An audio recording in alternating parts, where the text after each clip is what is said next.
Singapore's government on Tuesday announced another 33 billion Singapore dollars, $23.2 billion to support its economy, which has been severely hit by the coronavirus pandemic. That's the fourth stimulus package that the Southeast Asian country has announced since the outbreak. It came after Singapore's Ministry of Trade and Industry slashed its forecasts for gross domestic product.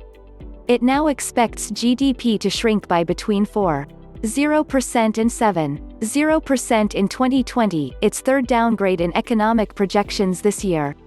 Along with the previous three stimulus packages, Singapore will spend nearly 100 billion Singapore dollars, $70.4 billion, to help businesses and households manage the economic impact of the coronavirus.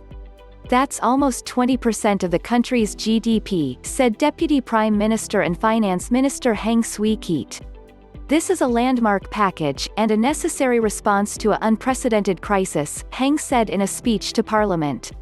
The latest stimulus measures include, the additional spending will require the government to once again draw down the country's reserves, a move that Singapore's President Halimah Yacob, in a Facebook post on Monday, said she has given, in principle, support for.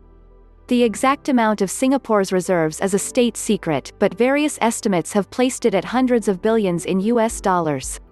Singapore was one of the earliest countries outside China to report cases of the coronavirus disease, which is formally named COVID-19. The country's health ministry said on Tuesday it has preliminarily confirmed 383 new coronavirus cases, bringing the tally to 343, one of the highest in Asia. Lockdown measures that many countries enacted to contain the spread of the virus have hit economic activity globally, including reducing the amount of trade worldwide.